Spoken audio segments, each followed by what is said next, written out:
Title: The Whispers of Gwanak Mountain. The Vanishing Hikers. Seoul is a city that never sleeps, but just beyond its bright lights and bustling streets, the dark silhouette of Gwanak Mountain looms. A beautiful hiking destination by day, it has an eerie reputation by night. Hikers have whispered about strange disappearances and eerie voices echoing through the trees. There was a story of a student who went hiking alone one evening and never returned. His belongings were found neatly placed on a rock near the summit, but his body was never recovered. Witnesses claimed they heard desperate whispers calling his name at night, though no one dared to follow the sound. Yet, none of these rumors deterred Ji-hoon and his three friends Min-suk, Hae-jin, and Soo-bin from taking the mountain trail late at night, armed with flashlights and adrenaline. It's just a mountain. Ji-hoon scoffed as they passed the weathered warning sign at the trail entrance. The sign, written in faded red letters, read, "Beware, the mountain calls for those who listen." They laughed, brushing off the ominous message. But deep down, Hae-jin felt a strange unease, like the trees themselves were watching. A rustling sound came from the underbrush, but when she turned, there was nothing, just shifting shadows that didn't quite belong. 2. The Path to Nowhere. The group hiked higher, the city lights dimming below. The deeper they went, the more oppressive the air became. The trees seemed to press in closer, their gnarled branches intertwining overhead, casting eerie shadows. A heavy mist curled around their feet, and the air took on the scent of damp earth and something faintly metallic. There was no wind, no rustling of leaves, just an unnatural silence, thick and suffocating, as if the forest itself was holding its breath. Then, the whispers began. At first, they were barely audible, like the wind playing tricks. But soon, they grew clearer, more insistent soft voices murmuring in Korean. "Kaga, Kaga, turn back, turn back." Min-suk stopped abruptly, his flashlight trembling. "Did you hear that?" "No one's here but us," Ji-hoon said, though his voice lacked confidence. Soo-bin pulled out her phone to check for Servicino signal. The battery percentage flickered, dropping suddenly from 70 to 3% in a blink.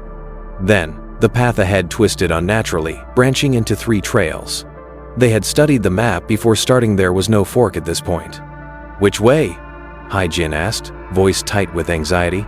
"The left path should lead us to the peak," Ji-hoon said, choosing quickly. But the moment they stepped onto it, the whispers ceased. The silence was worse. A nauseating scent of decay filled the air. 3. The Faceless Woman. After walking for what felt like hours, a shadow appeared in the distance. A woman stood in the middle of the path, dressed in a traditional hanbok, her back facing them. Her pale skin glowed under the moonlight. "Hello?" Min-suk called out, stepping forward. She didn't respond. As they got closer, Hae-jin's breath hitched. The woman had no face, just smooth, featureless skin where eyes, nose, and mouth should have been. Soo-bin screamed. The woman's head snapped toward them, though she had no eyes to see. The whispers returned, louder, deafening. The air grew colder as she took a step forward. Then another. Min-suk turned to run, but the path behind them had vanished. There was nothing but darkness. "Run!" Ji-hoon yelled. 4. The Endless Descent. They sprinted down the path, lungs burning, but no matter how far they ran, the Faceless Woman was always there, gliding behind them.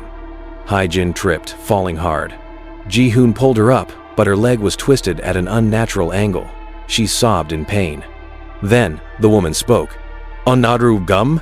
Why did you forget me?" The voice was chilling yet familiar. Hae-jin's blood ran cold. It sounded like her mother who had died when she was 5.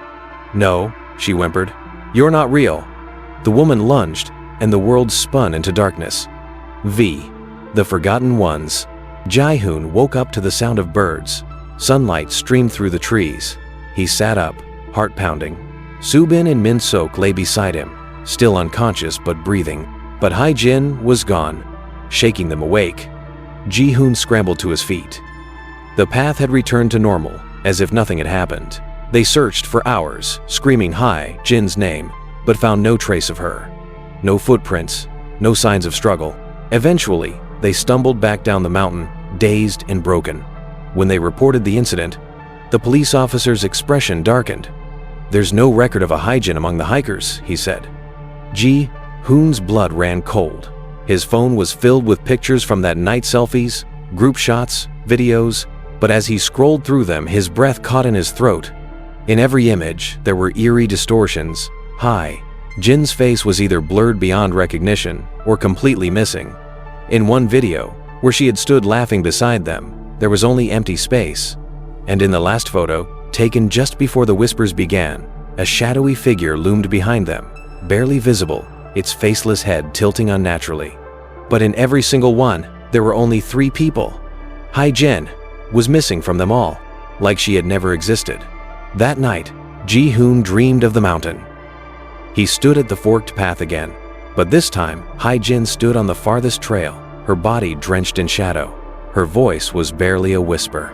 "Dawer, help me." But when he reached out, she faded like mist. 6. The Call of Gwanak. Days passed. Nights were sleepless. Ji-hoon kept catching glimpses of movement in the corners of his vision, shadows shifting where there shouldn't be any. The whispers had never truly left the mountain. They had followed him home, lurking in the silence between his breaths. Then, the whispers returned. Ji-hoon heard them in his apartment, soft voices murmuring in the dark. Narubad, why did you forget me?" He turned slowly. Jin stood in the doorway, faceless, and smiling.